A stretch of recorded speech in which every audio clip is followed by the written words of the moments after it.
Focus. Ideate. Innovate. Enable.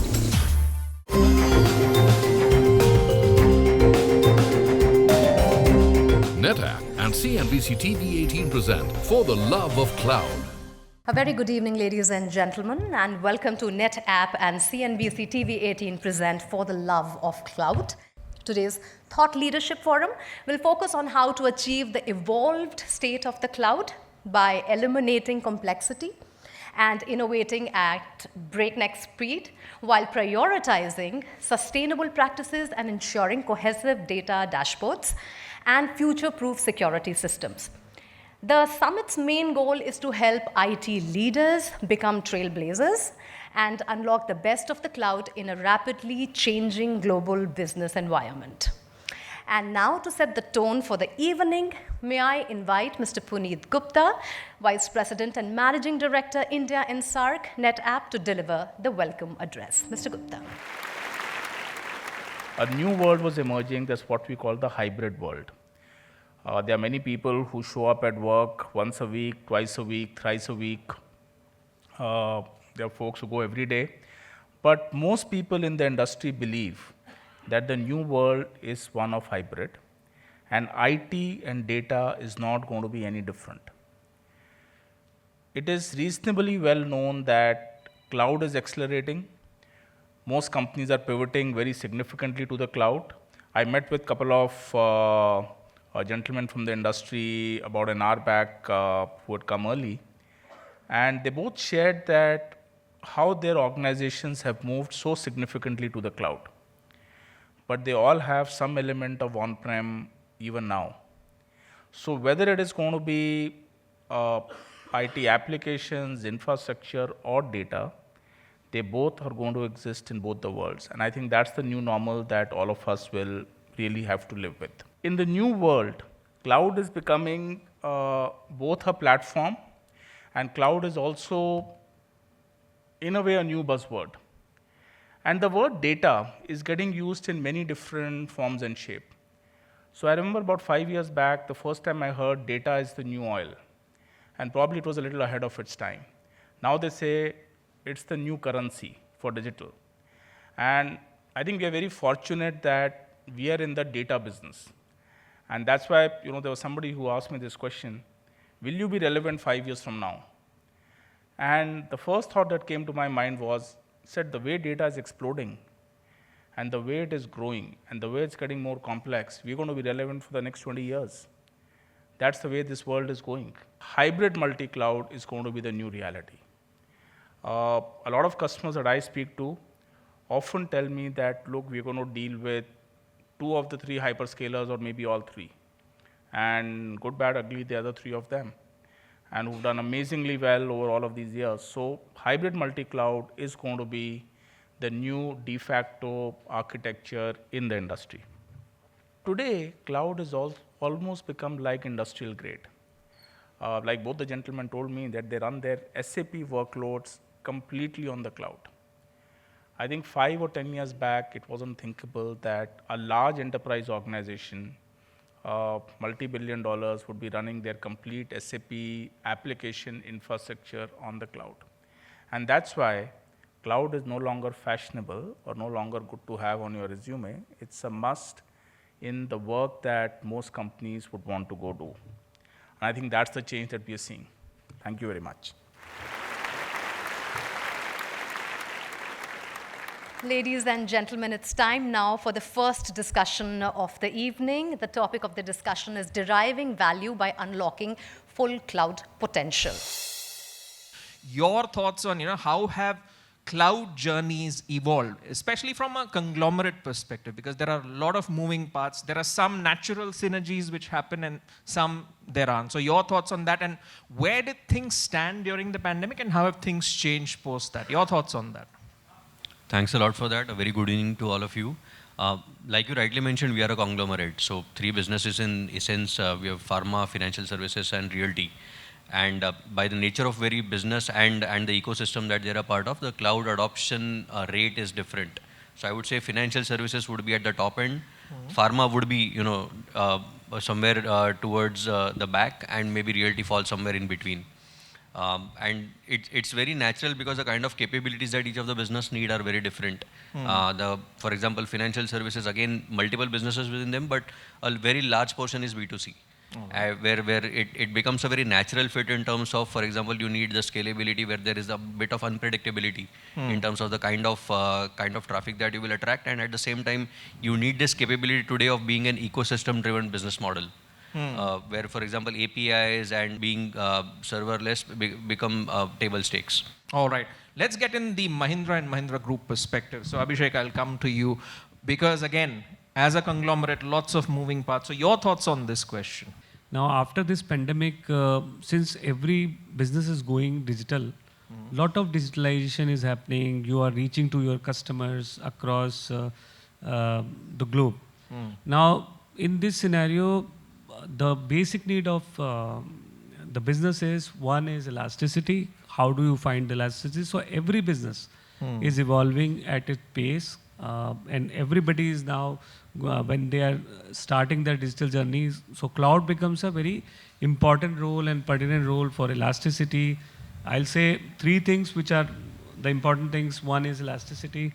Second comes your collecting all this digital assets data, which is required for your data-driven decisions and making your offerings. And third comes where cloud gives you that opportunity to learn and fail fast. You do your A/B testing, you do your offering, and that is where the competition is also there in every industry. Absolutely. And it's interesting to see new use cases emerge as well Yeah. from non-traditional sources. I'll give you an example. I speak to a trucking company which is actually looking at driving a finance ecosystem for drivers. So they are part of the club, so to say, and that drives loyalty. A new way of thinking about leverage in the cloud. So like, for example, if now my Mahindra Life Spaces, right? Now the apartments are sold digitally, so you require metaverse. You want to get them that feeling of how you can decorate your home, apartment, the view, and everything. Now everything has become digital, and all this metaverse requires a huge memory space, compute that is possible through cloud. That network speed. So from data center perspective, we have to move to cloud, and that's what the journey is at Mahindra. All right. For all the businesses. All right. As Puneet said, while data is the new oil, the idea is refining that oil. That's where the magic happens, and that's where the value gets unlocked. On that topic, let me come to you, Vinay. As in, what are going to be the new approaches for cloud-driven innovation, Vinay, in your opinion? So if you ask me, the journey to the cloud is over, okay? And the next phase of cloud is going to be much more evolved. So the hype has died down. Now we are getting down to the brass Now tacks. people are really facing the challenges, and so that's where I think we term it as an evolved cloud. And when we say evolved cloud, the evolved cloud is all about how do you integrate cloud with your existing IT architecture and operations. Continuous optimization to drive outcomes, automation of processes. Right, and most importantly, I think the focus has to be on the workforce. To skill them up, be agile, and I think lastly, most importantly, clearly communicate the goals, for you to succeed on cloud. Absolutely. Right. And it's an equation which works on both the sides, right? Because while we always talk about CX, it's also about EX, employee experience, because at the end of the day, your employees at the front line interacting with the consumer, they are the face of your brand. So many times when we talk to CIOs also, there is a reluctance to adopt the new technologies sometimes, right? From the workforce, because they are very comfortable on a specific technology and they don't want to come out of it. Right, but I think COVID has changed a lot of these behavioral changes. I think we moved on from that thinking of if it ain't broke, don't fix it. Yes. Now it's about what's next. So you need to be prepared for that. So on that note, I'll extend the conversation to Satyavrat and get his perspective on a few things, and Nikunj as well. But we'll start with you, Satyavrat, because as I mentioned, while CX gets a lot of the focus, and rightly so, because we've seen such a massive amount of transformation, so to say, in anything that a consumer does. It's the era of always on consumer. So in your perspective, how do enterprises holistically leverage the power of the cloud, which benefits both CX, the customer experience, and EX, the employee experience? Sure, thanks. So typically, when it comes to CX, I think most of the organizations already have tons and tons of data that has been acquired over a period of time. I think the most important thing is to leverage and enrich this data and understand who your customer is, and then do the customer and product alignment. Any examples you can share from Godrej Industries? So not just Godrej, I think I'll give an example from real estate. I think 3 of us have real estate. And this is an example where actually there is a lot of area of improvement. So for example, if you go and show interest in a property, right? You fill in the basic information. There are 4 things that typically every realtor asks: your email ID, mobile number, and PIN code. I don't know what they actually do with it. So PIN code and your name, right? So these 4 things, and immediately you will get call from 10 different people. So data privacy is anyway a myth. So you are showing interest in some property, and then there are 10 other people are calling you. And then they are trying to sell what they think is right for you or what is available to them, rather than trying and understand the customer's perspective, seeing the first thing they need to do is take a step back and do a customer profiling, who this customer is, what kind of requirement he has. Similar experience is there when you walk in, right? So again, there is a CRM form which is either in a physical format, or a lot of people have started using these tablets, right? So while they capture all of the data, what happens to it afterwards, I really don't know. So that is certainly an area where, with cloud native technologies, all of this can really be enhanced. So even for conglomerate like us, it's a cross-selling kind of thing also. So different businesses. So person who has Scorpio, let's say, so he want to go for that terrain, and what Club Mahindra holiday membership he wants or not. So centralized place where your data lake architecture and the entire data as a service. Enterprise companies still have that problem that data is in silos.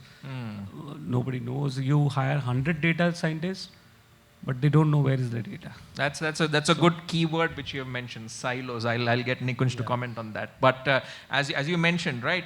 If data operates in silos, you can't unlock the benefits. And considering, Nikunj, you come from a field where there are so many moving parts. When we look at the supply chain, but supply chain has also gone through a massive transformation in every part that we see. So your thoughts on leveraging the cloud to benefit both CX and EX from the perspective of what we have just discussed. Give us the Procter & Gamble perspective. Thanks, Gautam. Good evening, everyone. It's an absolute pleasure to be here. In Procter & Gamble, Gautam, the way we look at digital is basically an enabler for us to improve the lives of our consumers and the customers. For example, you must be buying diapers and shampoos. What we do, if I take example of consumer, I'm taking the point which you made, Satyavrat, that P&G has got millions of consumers, correct? And if you look at the lives of this consumer, it has changed drastically in terms of their ecosystem. In the previous world, for example, you must be stick to, let's say, one e-commerce platform. Probably you are just buying things on one e-commerce platform. But now the life has changed so much. The ecosystem has evolved so much. People are watching content across multiple OTT platforms. People are buying on social media as well, multiple e-commerce websites. So what we are doing in Procter & Gamble, that how can we make use of the data signals which people are leaving behind, and we do it in a compliant way so that we don't breach the privacy. But the whole idea is to reach all consumers uniquely, based on their preferences, based on the platform which they prefer, based on the language which they prefer, and that's how we are generating that one-on-one consumer relationship.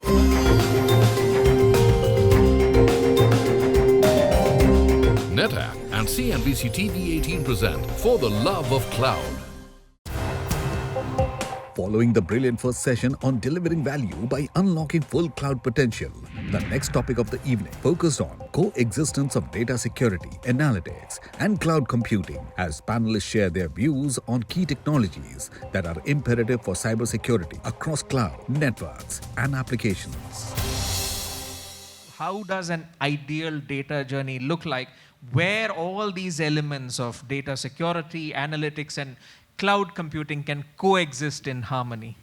So yes, this is the sort of toughest topic, because on the one side there is abundance of data and the data is just exploding every minute.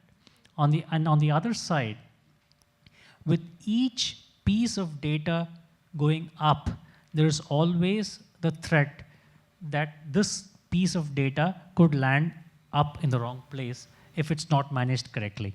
All right, Girish, let me get your thoughts on this, the ideal security journey, because we all come from diverse sectors, so it's always great to get different perspectives. So your thoughts on this, the ideal data journey, what is it going to be?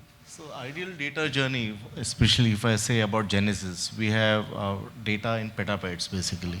We are basically into GIS kind of industry, wherein we gradually have this data in encrypt, decrypt mode, and then it goes further with processing with big data and data analytics and data mining. So from cloud perspective, we had a journey from on-prem and gradually with the private cloud, and then still we are migrating in transition phase to public cloud segment. But at the same time, security is something we are still trying to understand it and try to proactively handle it using the third-party tool like Trilix XDR, which is available as a model. And that's how we are moving ahead on that. All right, let me get an enablement perspective now. Shuja, I'll come to you.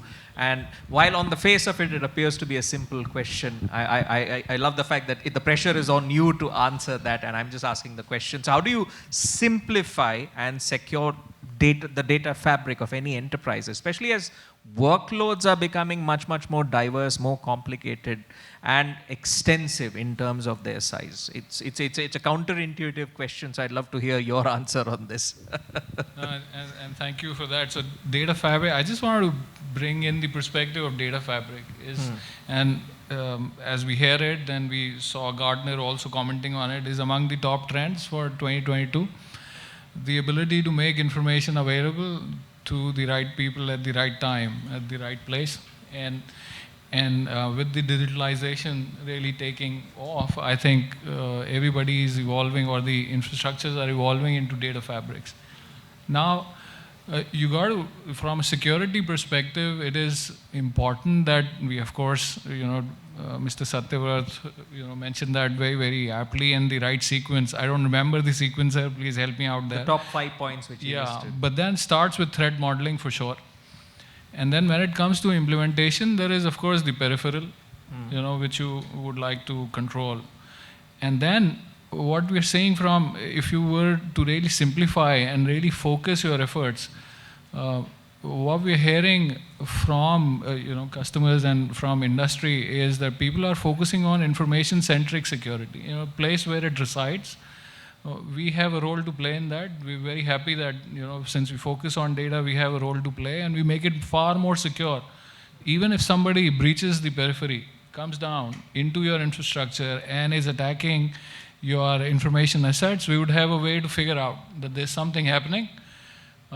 There is, we're supposed to take an action, and then that action could be automated. But how do we know that something's happening?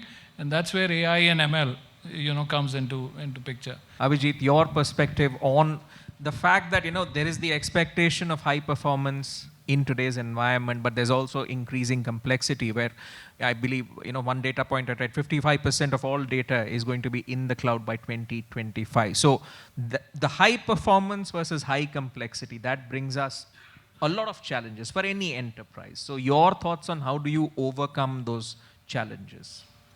Yeah, I think importantly, as he started, the explosion of data, as of today, we are looking at around 50 zettabytes, or it might go to 70 zettabytes kind of data across the globe. And in next 2-3 years, by 2025, almost explosion of 175 zettabytes. It's not a small amount. I never heard of these figures, when I was small. So it was only gigabytes, MBs and GBs, but it's now zettabytes, and that too such in multifold. So certainly with that kind of exposure, the surface area is certainly large enough. That is one. The surface area is large. Secondly, the surface area is complex. So when I say complex, we have private cloud, we have public cloud, we have on-prem, we have a combination of it, we have hybrids.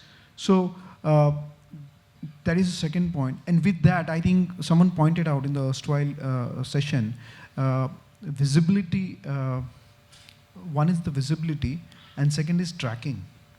So I might have a, say, IaaS as one of the model, which is still intrusive, which I can still go and look for some details when it comes to infrastructure as a service. But when it comes to SaaS or PaaS models, it's extremely difficult to even go down and ask for some more details. Next up was a special fireside chat that focused on how leaders can take advantage of tech-fueled innovation and inspiration in future while also improving their business acumen. Let me start with you, Baiju. Very common misconception is that to be a leader in the tech space, you need to have background of tech. Would you agree with that? Or do you think leaders are made and they can embrace tech, no tech, irrespective? What is your first thought on it? First thought is that, if you are, I'm in training my leaderships in techs. That means we are going to be tech-led, so everyone must know technology. That's my take. Partha, what's your take? I think, today we are living in a world where technology is a backbone to business, right? So I think gone are the days where, a technology person doesn't get bothered about understanding the finance side of the aspect, right? But today the understanding is the finance guy has to understand technology and the technology guy has to understand the finance side, because that's the balance of, both the worlds where, they have to, lead in the cloud journey. So that's, I feel, technology is a backbone. All right, so let's divide the two sections into people with technical knowledge and the ones who are wanting to learn towards the road of leadership. What are some of the typical challenges you think non-tech leaders face when they are taking charge of a company that requires them to understand the tech as well? And of course, come with the experience, which is balance, risk management, being overly sometimes averse to a lot of changes. So it is a fine sort of line, and the balance has to be there. So what are some of the typical challenges in your line of work you have seen people talk about or have seen? So I will take on that.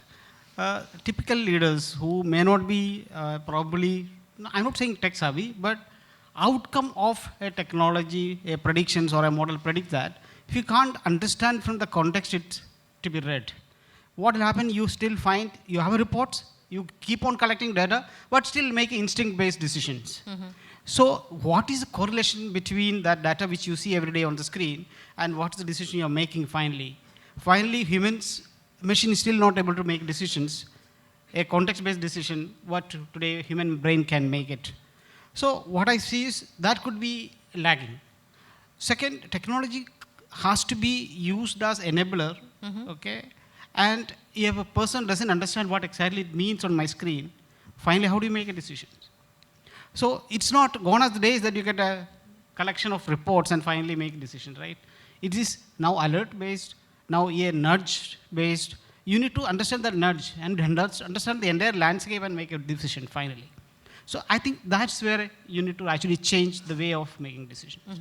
But really tell me, what do you see in the field or what do you see in your community? Because a lot of your CEOs today aren't exactly the technocrats back then. They have climbed the corporate ladder via finance or, via being good risk managers or being good networkers, more people agile, right? Do you see a certain mindset in certain CEOs or at the top position, the leadership at the top, about embracing technology, and how keen are they to change? One is they have to change with time. But do you see that as a challenge when it comes to non-tech background leaders?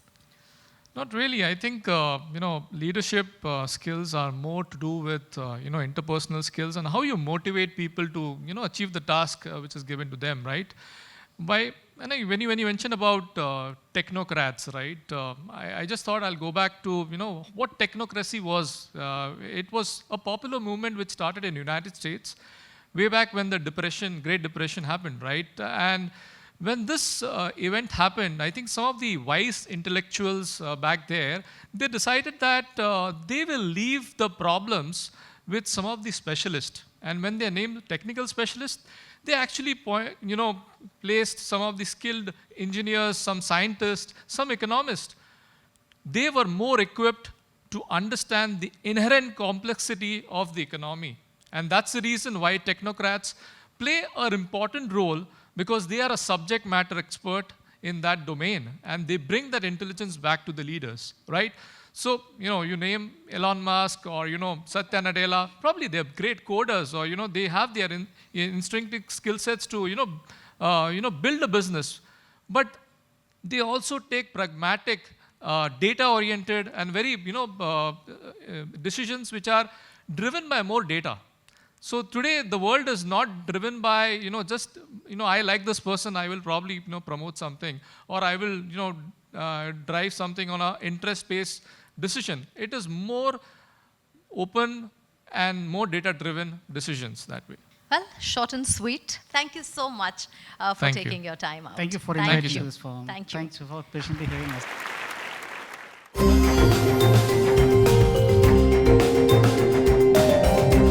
NetApp and CNBC TV18 present For the Love of Cloud.